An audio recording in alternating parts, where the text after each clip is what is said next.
Vous êtes souvent à critiquer mes goûts parce que c'est vrai que j'aime des choses des fois un petit peu particulières, à l'image de ce magnifique Peugeot 1007 que j'ai dans la vraie vie. Et c'est pour ça que je me suis permis à vous de vous demander quelle est votre opinion impopulaire, unpopular opinion in English. Wow, ça parle trop bien anglais sur cette chaîne. Mais avant toute chose, laissez-moi, mes chers atmophiles, vous souhaiter une excellente année. La santé et la prospérité, c'est bien sûr le plus important.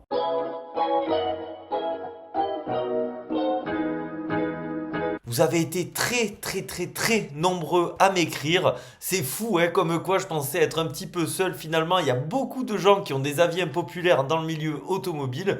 Donc j'ai fait une petite sélection d'à peine 20 commentaires sur les commentaires YouTube. J'ai même pas illustré ceux d'Instagram parce que sinon la vidéo aurait été beaucoup trop longue. Donc si jamais ce type de contenu vous plaît, n'hésitez pas à me le dire depuis l'espace des commentaires et en posant un like. Et si la vidéo marche bien, je ferai donc un deuxième épisode avec les avis cette fois-ci d'Instagram. Donc on lit l'avis de The Drums 33. Vous avez vu, hein, 2024 sera l'année de l'anglicisme ou ne sera pas.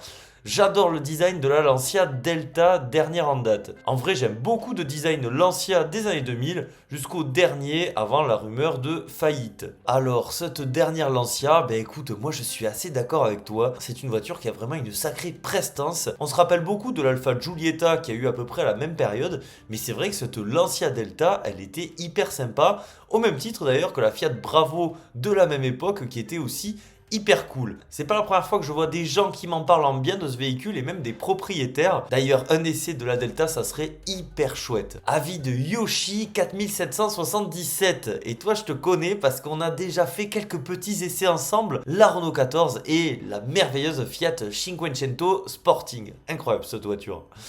Salut Atmo, la Renault Koleos 1 sans hésitation, une voiture avec beaucoup de qualité mais boudée à sa sortie. Alors sans hésitation, je suppose que ça veut dire que tu adores ce véhicule. Comment dire, c'est vrai que moi pour le coup, vous savez, j'aime beaucoup les voitures atypiques. Mais alors le Koleos 1, je peux pas. Je le trouve abominable. Là en plus il a été restylé. Je trouve qu'il est encore plus moche. Mais dans tous les cas, ce qui a été fait, c'est ni fait ni à faire, je trouve. La voiture, elle était complètement larguée avec ce qui se faisait de mieux à l'époque. Je pense au Qashqai, au Tiguan ou encore au RAV4. Non, c'était pas terrible. Alors qu'aujourd'hui, enfin, ils ont réussi à se sortir un petit peu les doigts des fesses avec un Renault Austral rempli de qualité. Mais le premier Koleos, c'est quand même très dur, je trouve. C'est un vrai avis impopulaire. Avis de Émile Le Tueur 1374. Attention quand même, mollo sur les tueries. Ici, on prône la paix et le fait de prendre soin de soi. 3 points. Premier point, j'aime les monospaces. Deuxième point, j'aime les voitures soviétiques. Et en troisième, je trouve que les autocollants boiseries sur les voitures, ça fait ringard. Alors on va répondre étape par étape. Oui, je suis complètement d'accord avec toi, les monospaces c'est trop bien. C'est finalement le but ultime d'une automobile, c'est-à-dire transporter des personnes dans un confort absolu, que ce soit à l'avant ou à l'arrière, avoir plein de petits espaces de rangement et faire que le trajet soit le plus agréable possible, le tout dans des gabarits souvent assez compacts. Moi je suis complètement d'accord avec toi et je dirais même la catégorie des mini-spaces qui n'existe plus du tout aujourd'hui, c'était peut-être la meilleure parce que condenser du savoir-faire des monospaces dans un format rikiki qui permet d'avoir quand même une belle polyvalence tout en pouvant se faufiler dans par exemple les plus grands centres-villes français. Deuxième avis, les voitures soviétiques, pourquoi pas, écoute... Why not? Moi, c'est pas forcément ce que j'apprécie le plus, mais je peux concéder qu'elles ont un certain charme.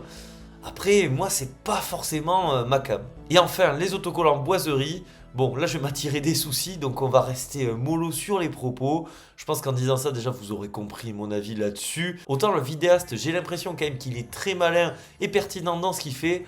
Autant quand on voit ce genre de Golf GTI ou d'autres voitures un petit peu kékéisées, c'est souvent même des Golf 4 TDI. On les connaît, on les reconnaît avec ce gros boiserie à l'arrière. Ça intrigue les gens, mais moi je peux vous dire que j'ai mon avis à ce sujet, je vais pas en dire plus parce qu'après ça va juste se retourner contre moi. Avis de Snorgleux, je n'aime pas du tout l'esthétique des Porsche, c'est un avis minoritaire autour de moi. Bah tu m'étonnes. Bon là pour le coup c'est un vrai avis impopulaire, ça c'est sûr. Après, je sais que certains en ont un petit peu marre de voir des Porsche partout parce que c'est vrai que finalement pour une marque de luxe, ça reste une marque de luxe Porsche quand même, On en voit beaucoup. En tout cas, moi, dans le centre-ville de Bordeaux, il y en a absolument partout. C'est incroyable. Après, on en voit partout parce que c'est aussi très très réussi. Et à l'image de cette Porsche 992, donc la dernière génération de 911, à chaque fois, ils arrivent à améliorer la recette. C'est un truc de malade. C'est une voiture qui a une ligne intemporelle, elle peut se montrer utilisable en daily si on a les moyens, c'est fou. Et même plus globalement, l'esthétique des Porsche, c'est souvent quand même vraiment pas mal. Donc je te trouve un petit peu dur à ce sujet.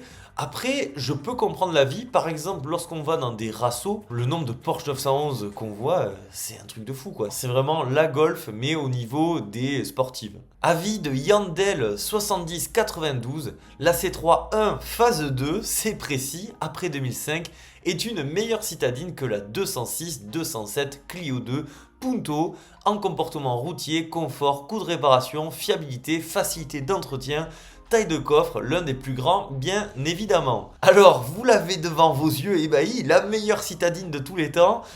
C'est rigolo parce que moi, c'est la voiture avec laquelle j'ai appris à conduire. Ma mère avait une C3 1,4 litre HDI 70 chevaux noire de 2007, donc une C3 1 phase 2.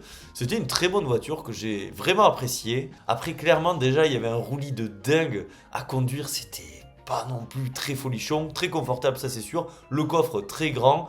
Le coût des pièces, je pense pas que ce soit forcément beaucoup plus élevé qu'une 206. Au contraire. Bon, qui va un petit peu fort, on sent la passion de la C3, pourquoi pas. C'est vrai que pour moi aussi, c'est sûrement l'une des meilleures citadines de cette époque, mais parce que j'aime beaucoup sa bouille. Après, je trouve qu'elle avait quand même des défauts, notamment sa tenue de route qui était quand même en dessous de ce que faisait par exemple Renault, Peugeot et en fait beaucoup d'autres concurrents. Elle avait tout misé sur le confort. Voilà, l'habitabilité non plus n'était pas au top, hein. Certes, il y avait un grand coffre, mais les places arrière, c'était assez cata. Après, clairement, c'était une très très bonne voiture. L'avis de Claude Rock, j'aime les vieux diesels atmosphériques. Bon, ici c'est un avis impopulaire, mais finalement pas si impopulaire que ça, je m'explique. Aux yeux des gouvernements, des médias, des chaînes info, tout ce qu'on peut voir, des Parisiens, on a l'impression que tout le monde hait les vieux diesels et le diesel même de manière générale. Finalement, quand on se penche plus du côté des automobilistes, des vrais gens en quelque sorte, on se rend compte que le diesel a déjà beaucoup de qualités, mais beaucoup de personnes qui aiment ce type de motorisation parce que c'est vrai qu'il y a énormément en plus de vieux moteurs diesel. Là on va parler des atmosphériques qui étaient d'une fiabilité de fou. Je pense au 1,9 litre D de chez PSA. Les vieux diesels de chez Renault aussi c'était un truc de fou. Et beaucoup d'autres vieux mazout atmosphériques. Alors certes, le rendement n'était pas incroyable, on n'avait pas des performances fulgurantes, par contre c'était hyper coupleux, ça consommait beaucoup moins qu'une essence, hein. D'ailleurs le diesel, si je dois le rappeler aujourd'hui, c'est toujours le cas, hein, ça consomme moins qu'une essence, et par exemple sur autoroute ça reste le meilleur carburant, et ça risque de le rester pendant un bon petit moment. Peut-être pas avec un vieux 1,9 litre D atmosphérique parce que vous allez devenir sourd, mais dans l'idée je peux comprendre, c'est vrai que ça a ses avantages. Moi je suis plutôt team essence, parce que j'aime bien le bruit, tout ça, je roule pas trop en réalité, donc ça va, mais ça s'entend. Alors là, c'est pas un avis impopulaire, c'est plutôt un mode de vie impopulaire. C'est l'avis de Tomen. Je roule en Lada depuis les années 80. Actuellement, une 2107 de 1986. La fameuse, attention devant vos yeux ébahis, ben oui, c'est la fameuse Fiat 124 rebadgée qui a été vendue en Russie pendant des décennies. C'est quand même, je tiens à le préciser, la deuxième voiture la plus vendue de l'histoire derrière la coccinelle, parce que certains ont tendance à accumuler les ventes de Clio, de machin, du coup ça nous donne des scores qui ont aucun sens. Ça c'est une vraie voiture, la coccinelle c'est pareil, c'est une voiture qui a été produite jusqu'en 2003 et elle n'a jamais été changée. Ça m'énerve les gens qui additionnent les générations qui n'ont absolument rien à voir. Bref, c'est vrai que c'est un avis impopulaire, c'est rigolo, pourquoi pas. Après, comme je l'ai dit avant, moi, les soviétiques, je suis pas non plus hyper fan. Alors là, on a droit à un vrai avis impopulaire, l'avis de Gerdix. J'espère que j'ai bien prononcé ton pseudo. Ma marque préférée est Chrysler. C'est bizarre, je sais. Ah bon? À peine.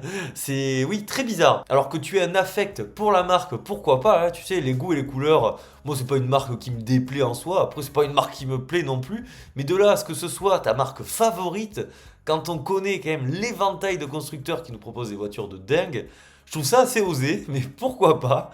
Là, j'ai pris l'image. Pour moi, Chrysler, c'est le grand voyageur, c'est vrai, hein. Une voiture formidable qui a su traverser les décennies. En tout cas, c'est un vrai avis impopulaire, je pense. L'avis de FVK 6409. J'adore le design de la 407 Break. Même aujourd'hui, je la trouve toujours aussi belle. Ben tu sais quoi? Ben moi aussi je l'aime bien. D'ailleurs la 407 de manière générale, ben, je l'aime bien. C'est vrai que ça aussi c'est un avis impopulaire. De toute façon, dès qu'on dit qu'on aime bien une voiture génération 7 de Peugeot, je pense que ça passe direct en impopulaire. Mais la 407, moi j'ai le souvenir de son lancement lorsqu'elle est sortie. Oh là là, quel look comparé à une 406 qui était quand même assez classique. Ici, ils ont apporté un peu de panache, un peu d'audace. Bon, l'intérieur, c'était n'importe quoi, mais c'est vrai que elle vieillit bien la voiture, elle a quasiment 20 ans. C'est pas mal, c'est pas mal, hein. D'ailleurs, cette version SW, c'est l'accomplissement du concept Elixir. Bon, le concept est encore bien plus beau, mais on retrouve beaucoup d'éléments de la 407 finalisés. D'ailleurs, on peut voir l'intérieur, c'est le même. La face avant, c'est la même. L'arrière, c'est là où ça change le plus. Mais quelle gueule il avait ce concept. C'est dommage, hein, ils auraient pu la sortir en version coupée, shooting brake comme ça. Bon, pas sûr que ça fasse de vente, mais pour l'image de marque, ça aurait été hyper cool. L'avis de Lionel Pennec 6288. Avoir une chouette ancienne dans le garage et désirer impatiemment sa prochaine voiture électrique. Ben écoute, moi je comprends parfaitement. Et là je vais me faire juger parce que c'est vrai que c'est impopulaire, mais on peut très bien vouloir se faire plaisir avec une auto vintage, vous voyez, avec une belle carrosserie, un moteur à la sonorité qui nous évoque les années 60, 70, 80, 90, mais vraiment qui change de ce qu'on a l'habitude d'entendre aujourd'hui, et à la fois d'avoir un côté plus pragmatique, avec au hasard une voiture électrique hyper réussie, qui va nous régaler en daily, avec un intérieur au top, avec des performances au top aussi, qui va sûrement bien mieux marcher que ta voiture ancienne, même si c'est par exemple une Fiat 500 électrique, ou une voiture pas trop puissante de base, l'électrique à conduire c'est hyper sympa. Voilà, ça c'est clairement impopulaire aussi, mais je vous invite à essayer de par vous-même un véhicule électrique et je pense que beaucoup d'entre vous changeront d'idée. D'ailleurs, moi c'est le cas, hein, parce qu'au début j'étais un des premiers à dire l'électrique c'est nul, nanana. Ben, finalement, quand on conduit une voiture électrique, on se dit que c'est vraiment pas mal. On n'a pas de passage de boîte de vitesse, donc tout se fait de façon hyper fluide. Bref, c'est très cool. Et ça n'empêche pas de pouvoir adorer les voitures Youngtimer vintage, les deux ne sont pas incompatibles. Merci en tout cas à Lionel, je pense que là je me suis pas fait que des amis. On va lire l'avis de Milsanko. Désolé pour la prononciation. J'aime les Kangoo parce que j'ai grandi avec et j'en ai eu 3 de première génération. Pas mal. Pour moi, c'est un peu la 4L moderne, pas chère, pratique et costaud. Eh bien, écoute, moi je suis pas le plus grand fan du Kangoo, je préfère le Berlingo. Oh là là là là, attention. Alors que justement, sur ma dernière vidéo, on dit que je suis pro Renault. C'est fou. Mais non, le Kangoo, il est super aussi. Il a vraiment marqué son temps. D'ailleurs, j'ai l'impression qu'en France, c'est ok sans plus, alors qu'il a une véritable renommée à l'international. C'est assez marrant, il y a souvent des rassos Kangoo, j'ai même vu ça au Japon, c'est des gros fous. D'ailleurs, de façon générale, le Japon adore les voitures françaises, notamment les Citroën, c'est très rigolo. Et ben, le Kangoo, dans l'idée de 4L moderne, je suis complètement d'accord, même de façon plus générale, les ludospaces de cette époque-là, on va dire fin 90, début 2000, c'était un peu l'idée. Bon, maintenant, ils se sont complètement embourgeoisés, ça coûte la peau des fesses. On peut plus trop le dire, mais dans l'idée, complet, ouais. Et j'aime beaucoup cet aspect d'avoir une voiture hyper pratique, robuste. En plus, le Kangoo, on pouvait l'avoir en 4x4, ça allait partout. Bref, le genre d'auto intelligente qui font plaisir. Alors, l'avis de Johan Luc Labonne 7435. Je préfère la 407 coupé à la 406 coupé, stylistiquement parlant. Elle est d'un chic en comparaison d'une 406 que je trouve vieillissante. J'aimais la voir quand j'étais petit, plus maintenant. La 407 a juste manqué d'ambition de la part de Peugeot. Ils auraient pu en faire une supercar s'ils le voulaient, ou à défaut un GT plus haut de gamme. Mais le problème, c'est qu'ils ne veulent jamais. Bon, je pense que tu vas peut-être un petit peu fort. Alors, la 407 coupée, j'ai été le premier à la défendre parce que je l'ai essayé sur la chaîne. N'hésitez pas à aller voir l'essai. J'ai d'ailleurs essayé aussi la 406 coupée qui m'a déçu, alors que la 407 coupée ne m'a pas déçu. Mais je vais te donner mon avis sur le sujet. Ça, c'est clairement impopulaire aussi, c'est ça que j'aime bien. Alors, tu vois, moi, c'est sous cet angle-là que je la trouve la plus réussie.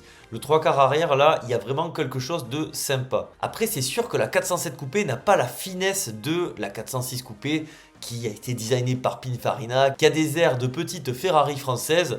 Bon, moi la 406 coupé, c'est vrai qu'elle m'a tellement déçu que maintenant j'apprécie même plus la voir, mais c'est parce que je suis orienté. De base, si je n'y connaissais rien en voiture, je dirais que la 406 coupé est quand même plus jolie. Malgré tout, je trouve qu'il y a un bashing anti 407 coupé absolument pas mérité, et ça fait plaisir de voir des personnes comme toi qui réhabilitent un petit peu ce coupé. Son véritable défaut, c'est d'être le successeur de la 406 coupé. Si on le prend comme une version coupée de la 407, et bien franchement ça marche bien, hein. Moi je vais te dire, le seul défaut que je lui trouve c'est qu'il est vraiment très très grand, 4,83 m de mémoire. Par contre après en faire une hypercar, une supercar, tout ce que tu veux, Bon là, je pense que tu fabules un petit peu. Vous avez vu, l'éclairage derrière moi change. Oui, je tourne en fin de journée. Veuillez m'excuser, ça va continuer comme ça jusqu'à la fin de la vidéo.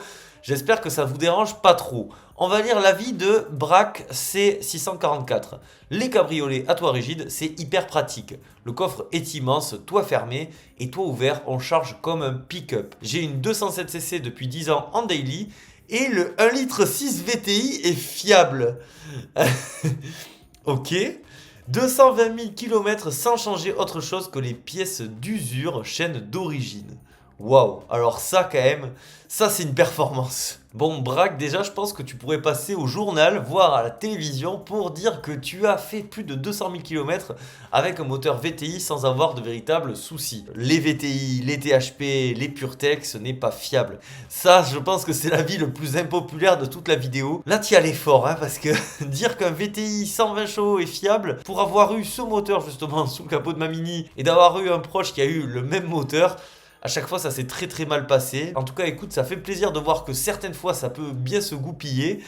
Bravo, encore une fois, je te le répète, parce que je suis assez choqué. Et après, sur les CC, pick-up, vite fait quand même. Le coffre grand, on est d'accord. Après, esthétiquement, c'est quand même pas fou. Moi, la CC la plus folle que je connaisse, c'est la Mazda MX-5 NC RC. Là, c'est un truc de malade. Ils ont réussi l'impossible, à savoir avoir le même look qu'avec une capote. C'est des fous chez Mazda. L'avis de Kevin Le Bouquin, 6925. J'ai toujours eu un faible pour la Suzuki Wagon R et la Nissan Cube, sans oublier la Daihatsu Materia. On pourrait même en rajouter quelques autres, mais je suis complètement d'accord avec toi. Ce petit Suzuki Wagon R, il est à croquer. Alors moi vraiment, je le préfère dans cette première génération, pas la deuxième génération qui a été partagée avec Opel et qui perd un petit peu en charme, en personnalité. Ici, c'est un vrai petit cube et c'est vraiment trop mignon. J'adore la Suzuki Wagon R. En plus, elle existe en 4x4, n'importe quoi. Le cube, c'est taré, c'est trop bien, j'adore cette voiture complètement décalée, génial. Tout comme la Daihatsu Materia, alors j'aime un poil moins, je sais pas, elle fait presque un peu tuning, c'est bizarre, même de série, mais ça reste quand même très cool, j'aime bien. Mais c'est vrai qu'à choisir, je préfère le Wagon R ou ce merveilleux Nissan Cube. Franchement, j'apprécie beaucoup vos avis impopulaires. On a à peu près les mêmes, hein, c'est assez étonnant. On va lire l'avis de Idir3201, la C5 première génération, comme diraient les Anglais, she's got something. Il y a aussi la Ford Ka qui est une des meilleures citadines. La C6 qui a fait un flop va devenir une icône et un collector d'ici une dizaine d'années. Alors c'est peut-être impopulaire comme avis, mais je suis complètement d'accord avec toi sur les 3 véhicules que tu as évoqués. Que ce soit la C5 de première génération, c'est comme toi. La C5-1, elle est pas belle. Elle est pas belle, c'est vrai, c'est pas une jolie voiture, mais je l'adore. Je saurais pas vous expliquer pourquoi. On dirait une espèce de petite pantoufle là, on a juste envie de s'y installer et elle est rassurante. Elle a vraiment ce petit quelque chose qui me donne envie de l'essayer cette voiture. La Ka, c'est vraiment une auto génialissime. D'ailleurs, s'il n'y avait pas eu la Twingo 1, on en parlerait peut-être beaucoup plus de cette voiture parce qu'elle a vraiment réussi aussi à marquer son temps. Complètement décalé, j'adore. Enfin, la C6, je l'ai essayé. La dernière grande berline de classe mondiale de la part de Citroën. Quelle réussite, c'était fou cette auto. Incroyable à tous les niveaux, on dirait un concept car roulant. Et ça, c'est certain que plus tard, ça va coûter cher. Par contre, l'entretien, la maintenance coûte très cher aussi, à ne pas laisser entre toutes les mains. Bon, l'avis avec lequel je suis peut-être le moins d'accord, donc c'est l'avis de Marius Damelincourt, 5911. J'adore les Opel. Bah écoute, mon cher Marius, dans un sens, je peux comprendre. Moi, c'est pas ma came, je pense que vous le savez.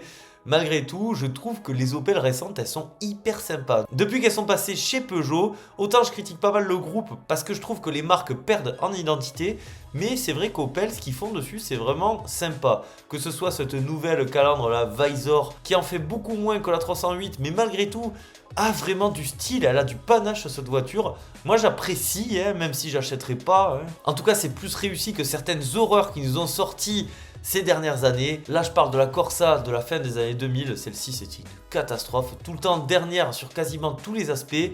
Une auto vraiment pas folle, hein, ça c'est sûr, et ils en ont fait beaucoup d'autres. Malgré tout, je sais que je suis complètement subjectif, et tant mieux que la marque ait certains aficionados, parce que déjà elle a été quelques fois très proche de couler.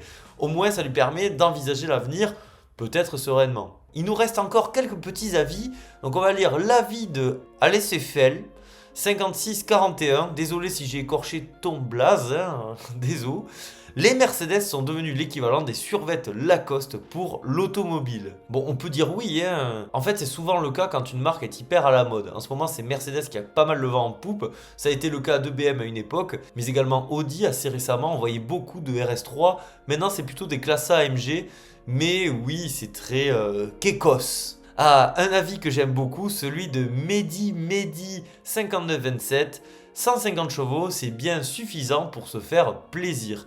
Et comme je suis d'accord avec toi, pour moins de 150 chevaux, tu peux trouver énormément de voitures plaisir. J'ai pris cette Swift Sport en illustration, mais il y en a beaucoup d'autres. En fait, la puissance, c'est juste un chiffre. Ce qui compte le plus, c'est la philosophie du véhicule. Vous voyez, une Swift Sport, ça fait 125 chevaux, cette version. Alors que ce bon vieux Scénic, je prends souvent l'exemple, mais je trouve qu'il est assez parlant. On peut l'avoir par exemple en 2 litres diesel, 150 chevaux. En soi, en termes de performance, on sera à peu près pareil. Par contre, le feeling sera complètement différent. Donc oui, avec 150 chevaux, on peut vraiment s'amuser ou s'ennuyer, c'est au choix. L'avant-dernier avis est du chat à lunettes. Mon avis impopulaire personnel, je déteste les voitures françaises. Libre à chacun de les aimer, je vais interdire à personne d'en acheter une, heureusement.